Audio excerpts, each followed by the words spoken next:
नमस्कार। आज के इस एक्सप्लेनर में हम भारत सरकार की उस कोर मशीनरी को डिकोड करने जा रहे हैं जो असल में इस देश को चलाती है, यानी हमारी केंद्रीय मंत्रिपरिषद। इसे आप दुनिया के सबसे बड़े लोकतंत्र का इंजन भी कह सकते हैं। आज हम इसके संवैधानिक ब्लूप्रिंट से लेकर मंत्रियों की पावर, उनकी जिम्मेदारियां और पर्दे के पीछे काम करने वाले सिस्टम को बहुत ही आसान भाषा में समझेंगे। तो चलिए शुरू करते हैं। आज हम इस पूरे टॉपिक को इन 5 अहम हिस्सों में बांटकर देखेंगे। हम एकदम बेसिक्स यानी संविधान से शुरुआत करेंगे और फिर कैबिनेट की उस अंदरूनी वर्किंग तक जाएंगे जहां असली फैसले लिए जाते हैं। तो चलिए सबसे पहले बात करते हैं इसके फाउंडेशन की, यानी हमारे संविधान में इसका क्या ब्लूप्रिंट दिया गया है। अब देखिए, हमारी संसदीय सिस्टम का पूरा आधार ही अनुच्छेद 74 और 75 पर टिका है। ये अनुच्छेद बहुत स्पष्ट रूप से कहते हैं कि राष्ट्रपति को फैसले लेने के लिए एक मंत्रिपरिषद की सलाह माननी ही होगी। यही वजह है कि असली पावर इसी मंत्रिपरिषद के पास होती है। और सबसे दिलचस्प बात जानते हैं क्या है? ये लोग राष्ट्रपति को जो भी सलाह देते हैं उसे कोई भी अदालत चेक नहीं कर सकती, यानी इस रिश्ते को पूरी तरह से गोपनीय और जुडिशियल रिव्यू से बाहर रखा गया है। यहाँ एक बहुत ही इंटरेस्टिंग फैक्ट है। जरा सोचिए, अगर मंत्रियों की संख्या पर कोई लिमिट न हो तो सरकारें तो अपने हर समर्थक को मंत्री बना देंगी। इसी को रोकने के लिए 2003 में 91वां संविधान संशोधन लाया गया। इसने एक सख्त नियम बना दिया कि प्रधानमंत्री सहित मंत्रियों की कुल संख्या लोकसभा की कुल स्ट्रेंथ के 15% से ज्यादा बिल्कुल नहीं हो सकती। एक बहुत ही स्मार्ट तरीका है ना? अब आगे बढ़ते हैं और देखते हैं कि इस पावरफुल सिस्टम को सेटअप कैसे किया जाता है, यानी इन मंत्रियों की नियुक्ति और उनके लिए क्या शर्तें होती हैं। प्रोसेस बहुत ही सिंपल लेकिन सख्त है। सबसे पहले राष्ट्रपति प्रधानमंत्री की नियुक्ति करते हैं। इसके बाद राष्ट्रपति उन्हीं लोगों को मंत्री बनाते हैं जिनका नाम प्रधानमंत्री सुझाते हैं। मतलब टीम पूरी तरह से पीएम की मर्जी से बनती है। और हाँ, अगर कोई ऐसा व्यक्ति मंत्री बन जाए जो संसद का सदस्य नहीं है तो उसके लिए घड़ी की टिक टिक शुरू हो जाती है। उसे हर हाल में 6 महीने के भीतर संसद में अपनी सीट पक्की करनी होती है, वरना मंत्री पद हाथ से चला जाता है। ऑफिस में कदम रखने से पहले हर एक मंत्री को एक बहुत ही गंभीर शपथ लेनी होती है। ये शपथ इन 4 अहम पिलर्स पर खड़ी है जो उन्हें संविधान और देश के प्रति अपनी जिम्मेदारी की याद दिलाते हैं। इसके अलावा एक और बहुत ही क्रिटिकल गोपनीयता की शपथ होती है। मतलब सरकार के अंदर की कोई भी बात या फैसला वे तब तक किसी बाहरी व्यक्ति को नहीं बता सकते जब तक कि उनकी ड्यूटी के लिए ऐसा करना जरूरी न हो। इतिहास में कई बार इस सिस्टम को लेके मजेदार सवाल भी उठे हैं। 1990 का वाकया ले लीजिए, जब देवीलाल जी ने उप प्रधानमंत्री के रूप में शपथ ली थी। मामला सीधे सुप्रीम कोर्ट पहुंच गया कि क्या ऐसा करना लीगल है। तब कोर्ट ने बड़ा ही साफ फैसला दिया कि उप प्रधानमंत्री शब्द बस एक टाइटल है। इससे आपको प्रधानमंत्री जैसी कोई एक्स्ट्रा पावर नहीं मिल जाती। अगर शपथ का मूल ढांचा सही है तो वो शपथ पूरी तरह वैलिड है। चलिए अब इस सिस्टम के सबसे मजबूत गार्डरेल्स की बात करते हैं, यानी वो सिद्धांत जो मंत्रियों की जवाबदेही तय करते हैं। संसदीय लोकतंत्र का सबसे बड़ा उसूल है सामूहिक उत्तरदायित्व। इसका सीधा सा मतलब है कि पूरी टीम एक साथ तैरती है और एक साथ डूबती है। अगर लोकसभा में सरकार के खिलाफ अविश्वास प्रस्ताव पास हो गया तो हर एक मंत्री को अपना इस्तीफा देना पड़ेगा। भले ही किसी मंत्री ने उस फैसले का बंद कमरे में विरोध ही क्यों ना किया हो, बाहर उन्हें अपनी टीम के साथ ही खड़ा होना पड़ता है। इस पूरी डायनामिक को डॉक्टर BR अम्बेडकर ने एकदम सटीक तरीके से समझाया था। उनके मुताबिक अगर पूरी टीम को एक साथ रखना है तो प्रधानमंत्री के पास किसी को भी मंत्री बनाने या हटाने की पूरी पावर होनी चाहिए। यही वो चीज़ है जो हर मंत्री को लाइन में रखती है। अगर आप सहमत नहीं हैं और समझौता भी नहीं कर सकते तो आपके पास एक ही रास्ता बचता है, इस्तीफा। अब जरा इस सिस्टम को ब्रिटिश सिस्टम से कंपेयर करके देखते हैं, काफी कुछ साफ हो जाएगा। ब्रिटेन में मंत्रियों की सख्त कानूनी जिम्मेदारी होती है। कोई भी शाही आदेश हो, मंत्री को साइन करना पड़ता है और अगर कुछ गलत हुआ तो वो अदालत के प्रति जवाबदेह होते हैं। लेकिन भारत में ऐसा बिल्कुल नहीं है। हमारे यहाँ मंत्रियों की राष्ट्रपति को दी गई सलाह के लिए कोई लीगल लायबिलिटी नहीं होती, ना ही उनसे किसी आदेश पर साइन करने को कहा जाता है। अब वक्त है पर्दे के पीछे देखने का। आइए समझते हैं कि इस इतनी बड़ी मंत्रिपरिषद के अंदर पावर का बंटवारा कैसे होता है। बाहर से देखने पर शायद लगे कि सभी मंत्री बराबर हैं, लेकिन ऐसा नहीं है। ये पूरी मंत्रिपरिषद 3 अलग-अलग लेयर्स में बंटी होती है। इसमें आते हैं कैबिनेट मंत्री, राज्य मंत्री और उप मंत्री। इनकी पावर, इनकी सैलरी और सरकार में इनकी अहमियत के बीच एक बहुत ही क्लियर फर्क होता है। इसको ऐसे समझिए, जो सबसे टॉप लेयर है यानी कैबिनेट मंत्री, इनके पास गृह, रक्षा और वित्त जैसे सबसे बड़े और अहम मंत्रालय होते हैं और ये हर बड़ी मीटिंग का हिस्सा होते हैं। इसके नीचे आते हैं राज्य मंत्री और उप मंत्री, जिनका मुख्य काम कैबिनेट मंत्रियों को सपोर्ट करना होता है।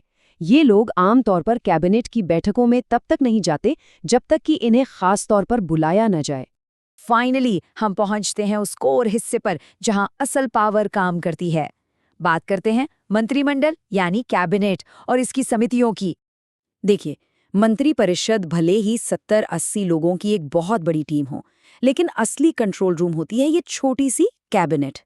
यही वो ग्रुप है जो देश की सारी नीतियां बनाता है, सबसे बड़े फैसले लेता है।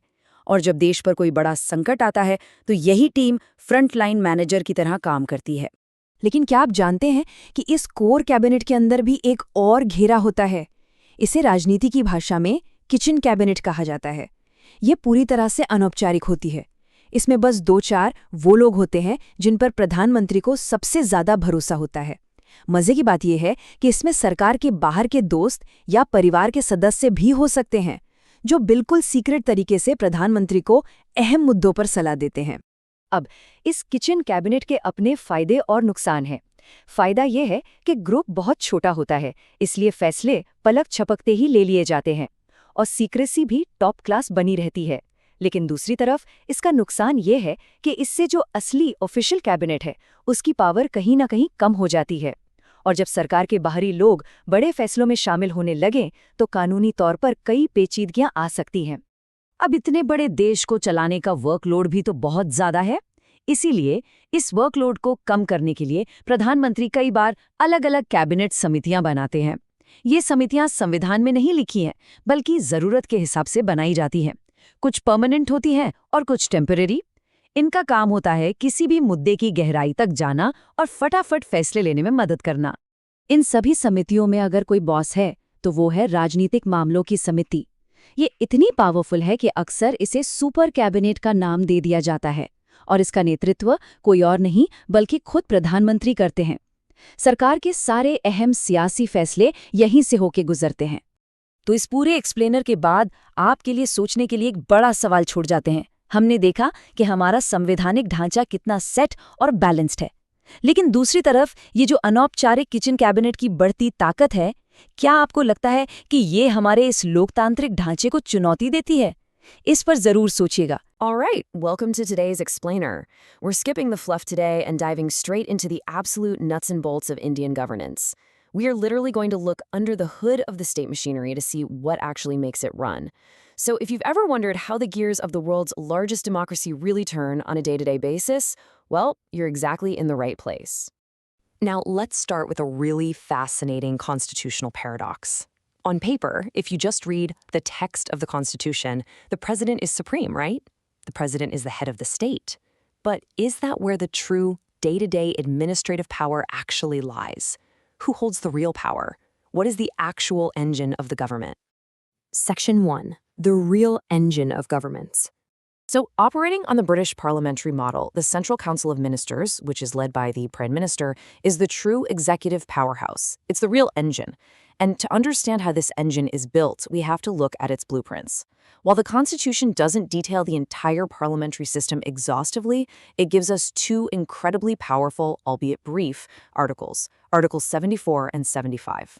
Article 74 establishes the Council of Ministers with the Prime Minister at its head, and it explicitly says their role is to aid and advise the President. Article 75 then follows up by detailing all the practical nuts and bolts. We're talking appointments, tenure, responsibility, oaths, and salaries. Together, these two articles form the absolute bedrock of India's political machinery. Now, the phrase aid and advise sounds a bit like a gentle suggestion, doesn't it? But actually, through the 42nd and 44th constitutional amendments, this advice was made legally binding on the president. It's not optional. Furthermore, back in 1974, the Supreme Court ruled that whenever the Constitution requires the president's satisfaction, it is literally the Council of Ministers' satisfaction. And to protect this inner circle, the Constitution explicitly states that the advice tendered by ministers to the president cannot be inquired into by any court. It is a strictly confidential, completely unbreakable bond.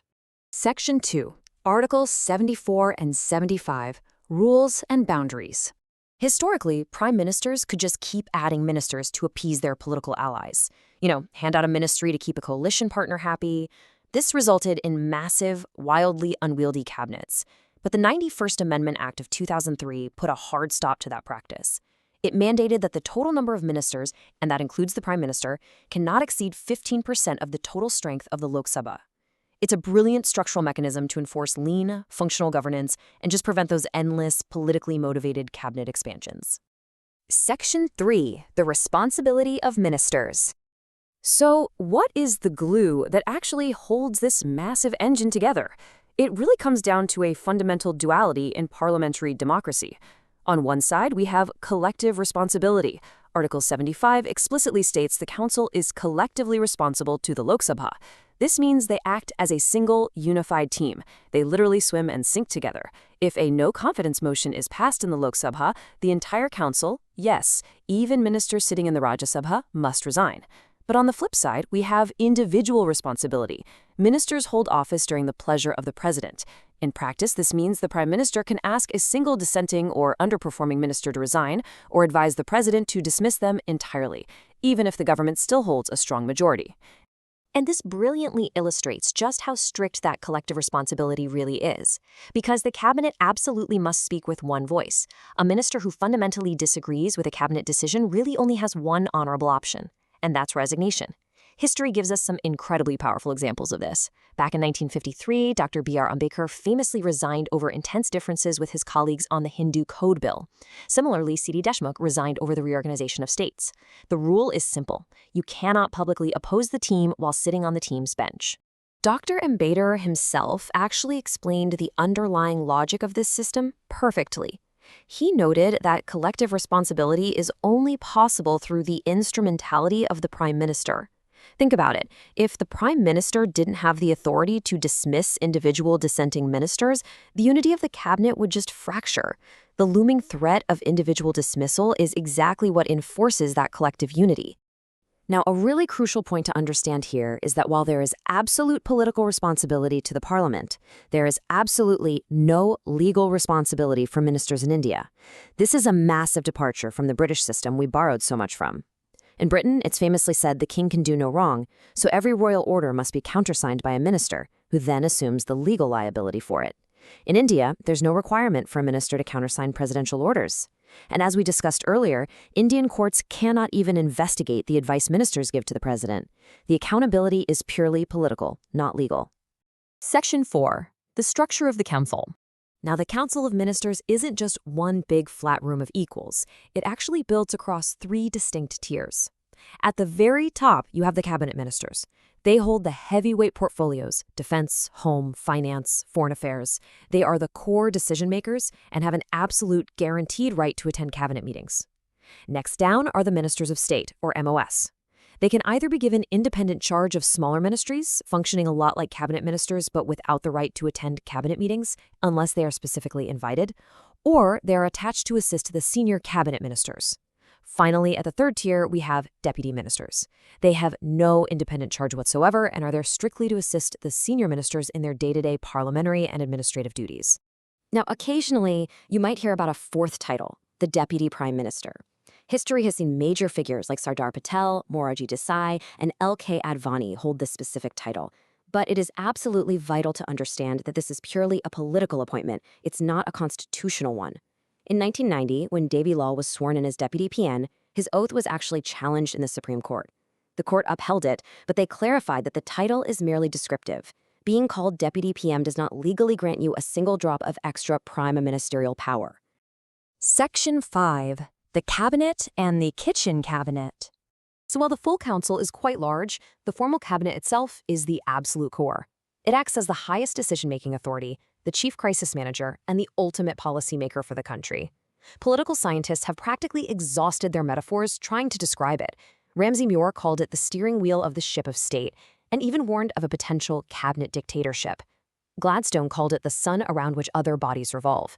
In the Indian context, this relatively small group of 15 to 20 top-tier ministers is where the final call on all major national issues is officially made. But behind closed doors, there is very often a circle within the circle. This is known as the kitchen cabinet or sometimes the inner cabinet. This is an entirely informal, completely extra-constitutional body. It usually just consists of the prime minister and maybe 2 to 4 of their most intensely trusted colleagues. And it's not even limited to just cabinet ministers. It can include trusted friends or even family members. This is where the real, raw, completely confidential discussions happen long before a policy ever actually reaches the formal cabinet table. And practically every prime minister in history relies on one. Nehru had his deeply trusted inner circle, which included Sardar Patel and Maulana Azad. Indira Gandhi's inner circle was so famously powerful that it actually popularized the term kitchen cabinet here in India. Atal Bihari Vajpayee had his core trusted advisors too. The pros here are pretty obvious, right? Maximum efficiency, absolute secrecy on sensitive issues, and lightning-fast decision-making. But, and this is a big but, the cons are significant. It heavily reduces the actual authority of the formal constitutional cabinet. And dangerously, it can allow outside, completely unelected individuals to heavily influence government actions, totally bypassing formal legal structures. Now, to handle the sheer, overwhelming volume of work formally, the cabinet also uses cabinet committees. These are also extra-constitutional tools, meaning they aren't written in the Constitution itself, but they are officially established under the rules of business. They can be standing, meaning they are permanent, or ad hoc, meaning they're formed for a specific temporary crisis, like the 1962 Emergency Committee. The single most powerful of these is the Political Affairs Committee, which is usually headed by the Prime Minister.